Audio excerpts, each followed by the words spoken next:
அனைவருக்கும் வணக்கம். என் பேர் சரண்யா. எனக்கு திருமணமாகி 2 குழந்தைகளும் இருக்காங்க. 2022 கவர்மெண்ட் ஐடிஐ, அதாவது அரசினர் தொழிற்பயிற்சி நிலையம், கிண்டியில் இருக்கக்கூடிய மகளிர் அரசினர் தொழிற்பயிற்சி நிலையம்லேருந்து ஒரு நோட்டீஸ் பார்த்தேன்.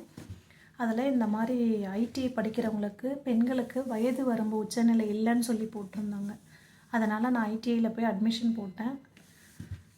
2022லேருந்து 24 2 வருடங்கள் ஐசிடிஎஸ்எம்ன்ற ட்ரேடை செலக்ட் பண்ணி படித்தேன். நல்ல பர்சன்டேஜ் எடுத்த கையோட அங்கே இருக்க பிளேஸ்மெண்ட் ஆஃபீஸர் எங்களுக்கு கிண்டியிலே இருக்கக்கூடிய production company, LED name board பண்ணுற ப்ரொடக்ஷன் கம்பெனியில் பிளேஸ்மெண்ட் வாங்கி கொடுத்தாங்க.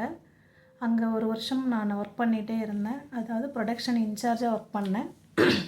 பார்த்துட்ருக்கும் போதே ஐடிஐலேருந்து ஒரு நோட்டிஃபிகேஷன் வந்தது. 2025 ஆகஸ்ட் மாதம் இந்த மாதிரி டெல்லி மெட்ரோவிலேருந்து இங்கே இன்டர்வியூ எடுக்கிறாங்க. ஐடிஐ படித்த பிள்ளைங்க, அதுவும் குறிப்பாக அரசினர் தொழிற்பயிற்சி நிலையமில் படித்தவங்களுக்கு தான் ப்ரிஃபரன்ஸ் இருக்குது, முன்னுரிமை இருக்குதுன்னு சொன்னாங்க.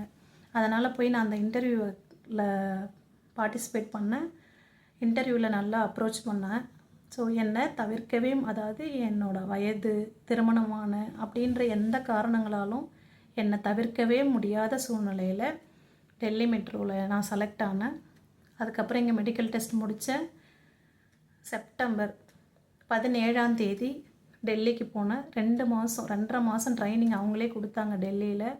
அதுக்கப்புறம் இங்கே வந்துட்டு ஃபேஸ் 2 இங்கே இருக்க சென்னை மெட்ரோவில் ஃபேஸ் 2ல் டெலிகாம் டிபார்ட்மெண்ட்டில் டெக்னீஷியனாக என்னை செலக்ட் பண்ணி இப்போது பிஓசிசின்னு சொல்லக்கூடிய பேக்கப் ஆஃபீஸ் கண்ட்ரோல் சென்டரில் ஒர்க் பண்ணிகிட்ருக்கேன். இந்த உயர்ந்த நிலையிலையும் நல்ல சம்பளத்தோட ஒரு நல்ல பதவியில் இருக்கிறதுக்கு என்னோடய அரசினர் தொழிற்பயிற்சி நிலையம் மகளிர் கிண்டியில் இருக்கக்கூடிய அனைத்து ஸ்டாஃபுங்களுக்கும் தமிழக அரசுக்கும் என் மனமார்ந்த நன்றியை தெரிவித்துக் கொள்கிறேன். நன்றி, வணக்கம்.